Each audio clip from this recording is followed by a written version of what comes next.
वहीं बीजेपी के जयपुर शहर जिलाध्यक्ष अमित गोयल से हमारे पॉलिटिकल एडिटर लाल सिंह फौजदार ने तिरंगा यात्रा पर बातचीत की है। आप भी सुनिए। ऑपरेशन सिंदूर की सफलता के बाद भारतीय सेनाओं के शौर्य का परचम पूरी दुनिया में फहरा रहा है और आज भारतीय सेनाओं के शौर्य को नमन करने के लिए जयपुर में भारतीय जनता पार्टी की तरफ से तिरंगा यात्रा निकाली गई। मेरे साथ शहर अध्यक्ष अमित गोयल है, उनसे बात करते हैं।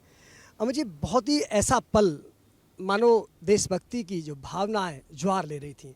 मैं लगातार तस्वीरें देख रहा हूं, आपने दिन रात मेहनत की, जब से कार्यक्रम तय हुआ आपने लगातार मेहनत की। पूरी यात्रा को लेकर आप क्या कहना चाहते हैं? देखिए, मैं कहना चाहता हूं कि ये सिर्फ भारतीय जनता पार्टी की रैली नहीं थी। भारतीय जनता पार्टी तो इसमें सहयोगी थी। ये रैली थी पूरे सर्व समाज की, सर्व धर्म के लोग थे इस रैली के अंदर, और इस समाज के द्वारा प्रायोजित रैली थी जिसमें भारतीय जनता पार्टी ने अपनी भूमिका निभाई है।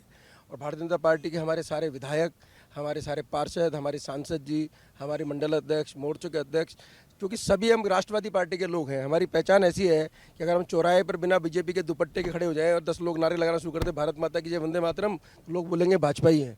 तो ये हमारी पहचान है, हम राष्ट्रवादी पार्टी के लोग हैं। और जिस तरह से हमारे सैनिकों ने सीमा के पार हमारे दुश्मनों के परखच्चे सीमा के अंदर रह के उड़ाए हैं, पूरे विश्व को चौंका दिया है। कितने सटीक आक्रमण किए हैं कि अगर किसी आतंकवाद की बिल्डिंग को उड़ाना था, आतंकवादियों की बिल्डिंग को उड़ाना था, अड़ोस पड़ोस की बिल्डिंग को नुकसान नहीं हुआ, वो मिसाइल जाके उसी बिल्डिंग के ऊपर गिरी है। इतनी सटीकता विश्व में किसी के पास नहीं है जो भारत की सेना के पास में है। तो उसी सैनिकों को, उन्हीं सैनिकों को सलामी देने के लिए, उनके शौर्य को सलामी देने के लिए गुलाबी नगरी के लोगों ने इस कार्यक्रम की रचना की थी, सर्व समाज ने रचना की थी, सभी व्यापार मंडलों ने रचना की थी। भारतीय जनता पार्टी चूँकि राष्ट्रवादी पार्टी है, हमने इसकी सफलता के लिए पूरा जोर लगाया। हमारे प्रदेश अध्यक्ष और हमारे मुख्यमंत्री जी का हमको आदेश था कि सर्व समाज की इस रैली को, सर्व धर्म की इस रैली को, जो तिरंगा के लिए है, जो सम्मान के लिए, सैनिकों के सम्मान के लिए है, इसको हमको पूरी ताकत से सफल बनाने में उनकी मदद करनी है। तो हमने वो मदद करी है। तो ये रैली सिर्फ भाजपा की रैली नहीं है, ये सर्व समाज की, सर्व धर्म की रैली थी। इसमें हमने अपनी राष्ट्रवादी भूमिका को निभाया है। आज ये देखने को मिला कि आपके सभी नेता यहाँ मौजूद रहे, चाहे संगठन से हों, चाहे पार्टी के पदाधिकारी हों, एमएलए हों, सभी लोग यहाँ नज़र आए। और ख़ास बात मैं जो देख रहा था, स्कूल से आने वाले छात्रों में गजब का जोश नज़र आ रहा था। हर मात्र शक्ति आगे नज़र आ रही थी, युवा नज़र आ रहे थे, वृद्ध नज़र आ रहे थे, यानी पूरी हर व्यक्ति एकता के साथ।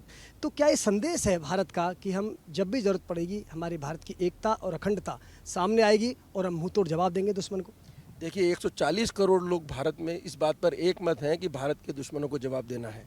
कश्मीर में जिस तरह पहलगांव में हमारे भारतीय पर्यटकों को धर्म पूछ के मारा गया, तो हमारे देश के दुश्मनों का विचार तो ये था कि इससे भारत के अंदर हिंदू मुस्लिम की खाई बढ़ेगी, दंगे होंगे, देश जलेगा।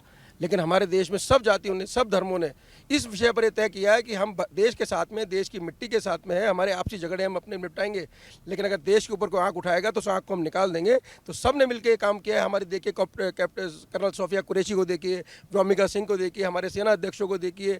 और सबसे बड़ी बात, हमारे सबसे बड़े जो विरोधी रहते हैं, हमारे भारतीय जनता पार्टी के आलोचक हैं जो मुस्लिम नेता, इस बार तो उन सब ने भी तिरंगे की टोपी पहनकर भारत माता की जगह नारे लगाए हैं।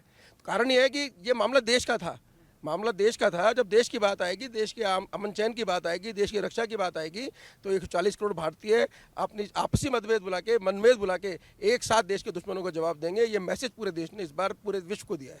मैं मदन राठौड़ के भाषण के दो जिक्र करना चाहूँगा, दो बिंदुओं का। उन्होंने कहा था कि देशभक्ति तभी होती है जब सत्ता पक्ष के साथ विपक्ष में भी देशभक्ति नजर आए एक साथ।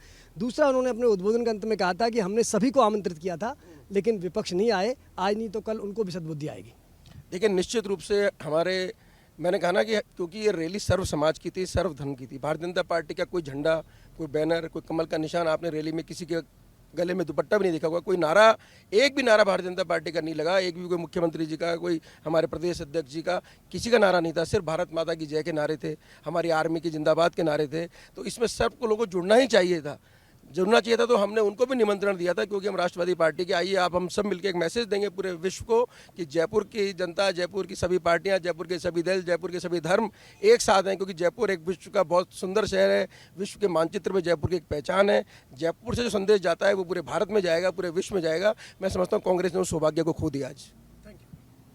ये थे भाजपा के शहर अध्यक्ष अमित गोयल, जिनका कहना है कि हमने पूरी समन्वय के साथ पार्टी के सभी कार्यकर्ताओं ने जुटकर मेहनत की और उसका परिणाम आज सड़कों पर नजर आया, सफल तिरंगा यात्रा के रूप में। वीडियो जर्नलिस्ट हेमंत के साथ लाल सिंह फौजदार, सच बेधड़क, जयपुर।